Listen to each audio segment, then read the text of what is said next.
Some time ago, I made a video on this channel called Why You Need a Coffee Tumbler. And then a couple months later, COVID-19 swept the nation and reusable coffee tumblers were banned at most coffee shops. So where does that leave us today? Hey team, welcome back to another Levi Save the World Hildebrand episode, the channel where we prove that you don't need to be a hero to save the planet. Today we are going to be talking about how COVID-19 has impacted the zero waste movement, and I'm going to be breaking down some tips on how you can make a difference despite all of those changes. Now let's be honest, it has not been a good year for the zero waste community. We find ourselves in the middle of Plastic Free July with so much crazy shit going on that I forgot that it was happening. Now there was a ton of awesome response to that tweet, but I wanted to make this video to break down the 3 ways that I think that most people can still make a difference during this weird time. Starting with the bans on reusable cups and bags, and the world premiere of the disposable mask. Now, I've got a workaround for all of these things coming up later in the video, but first I want to talk about the stupidity of these bans. The short answer is simple. Banning these 2 things was a knee-jerk reaction by regulators in response to a pretty dramatic state of events.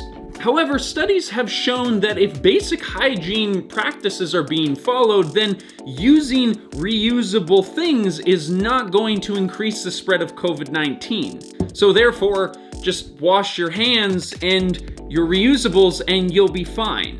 And to follow this up, a document has been signed by over 100 different researchers from across the world saying that reusables do not increase the risk of spreading COVID-19. On this list are virologists, epidemiologists, biologists, chemists, and doctors from over 18 different countries. But this whole kerfluffle is worse than just some regulators making a mistake. The pandemic is being exploited by the plastics industry through a very common practice known as disaster capitalism. This happens when an industry or a company takes advantage of the disarray and chaos that happens as a result of some sort of catastrophe. We've seen it all over the world as the plastics industry has started lobbying governments and municipalities to secure their foothold with this new opportunity they have during the pandemic. On top of this, they're already stoked because they're making all of this money off of personal protective equipment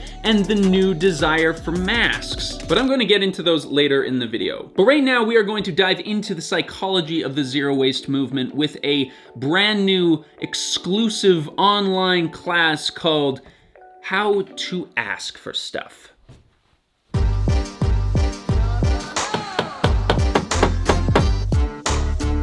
Testing. Okay, I think we're good to go here.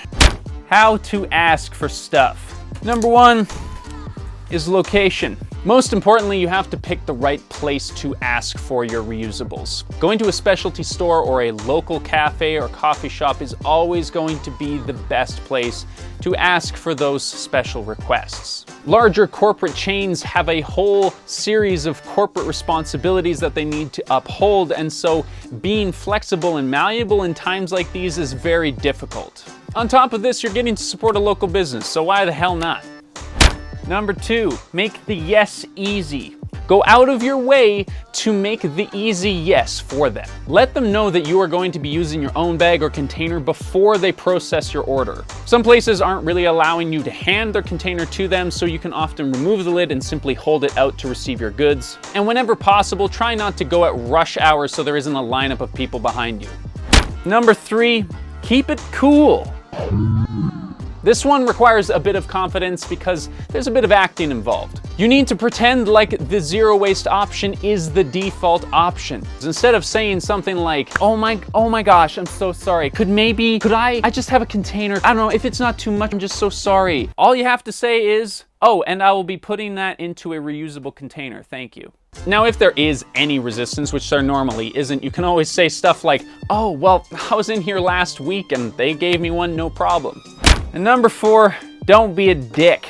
You may understand the importance of the zero waste movement and saving our planet for future generations, but the person who works behind the till might not, and that is not their fault. If they're willing to go out of their way to help you or not, make sure that you are being a kind and courteous person. This may be their first interaction with somebody who wants to reduce their impact, and the way that you behave unfortunately reflects on the rest of the community. So don't be a dick. And now I'm going to illustrate a few ways that this breaks down in real life. Last week, my mom and I went to go pick up some groceries at our local grocery store, and we decided to go later in the evening to miss some of the crowds. When you go grocery shopping in a traditional grocery store, you still have to make an effort to find stuff that's not wrapped in plastic. In the veggie aisle, this is especially easy. There's peppers and spinach. Both have non-plastic wrapped versions that you just have to look for. The woman in the deli section was willing to give me something in my own container, but it did take a bit of convincing, so definitely try and find a more local option if you're going to do this where you live. When you get to the till, just make sure to let them know that you don't need any bags, and once everything is rung through, just place everything back into your basket. Then bring the shopping cart out to your car, load everything up, and you're done. Honestly, since COVID began, I haven't gone out for coffee even once, partially because I think that drinking coffee out is really dumb because it costs a lot of money, but also because I wanted to avoid getting a disposable cup. But if you do decide that you need to go out for coffee, this is what I recommend that you do. First of all, find a local coffee shop. I'm probably going to lose a bunch of followers by saying this, but honestly, Tim Hortons fucking sucks. It's not even a Canadian company, so I don't know why our entire country is apparently obsessed with it. And beyond the coffee just being bad, they're not going to be able to accommodate for any requirements that you might have. They have a huge corporate ladder above them that make them unable to be flexible in times like COVID. Let's go somewhere where we can get a decent coffee.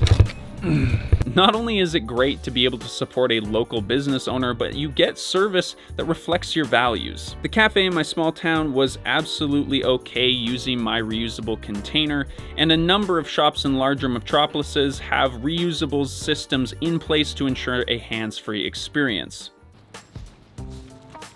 Now, unless you live in a country where there are very, very few COVID cases, or you're standing in an open air park like this one with lots of room to social distance, wearing a mask is probably going to be a part of your everyday life. Apparently, this is still a thing that people need to be told, and I made a really incredible, high quality TikTok video that you should definitely watch if you are on TikTok. Masks and other personal protective equipment have resulted in a boom of new disposable waste entering landfills. The vast majority of these are being worn by people who are medical professionals or frontline workers. But a lot of people who are not in those positions are wearing disposable versions as well, and this is just not necessary at all.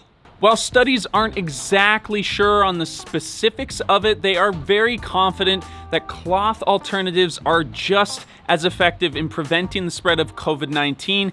If you are not defined as a frontline worker or medical professional, then you should be using a reusable mask. And this is another opportunity for you to support these local businesses and get a couple of beautiful masks for your everyday life. A couple because you're going to be putting these masks in places that will help you remember them, like backpacks, purses, and glove boxes. And colorful and beautiful because these are masks that you're gonna want to wear, hopefully. It's not enjoyable having your face covered all the time, but at least if they look cool, then you might be more inclined to wear them when you do remember to bring it. And if you do happen to have some disposable masks that you no longer need in your house, please consider donating them to an organization that needs them. I'm going to be leaving a helpful link down in the description if you would like to do that. Now, I know that this is a very frustrating time for those of us who care about the state of the planet. We had just come off of so many years of really positive changes, and now we see some of them being rolled back, but fortunately things are progressing back to the way that they were, and there's more good news. And yes, believe it or not, that good news is the fact that I now have a mullet. If you were one of the many people from the team who joined our live stream on Monday, you saw this beautiful masterpiece come into being, and you may have even been one of the people who contributed to our fundraiser. The purpose of the live stream was to gather donations for Plastic Free July.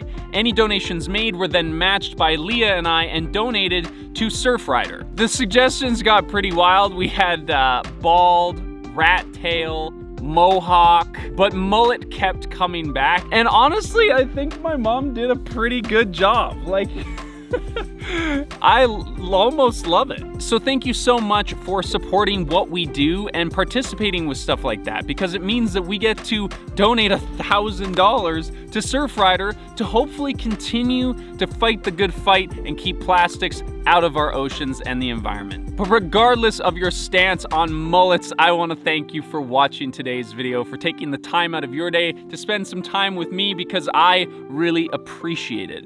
And of course, if you are subscribed to this channel, then we will see you in the next one.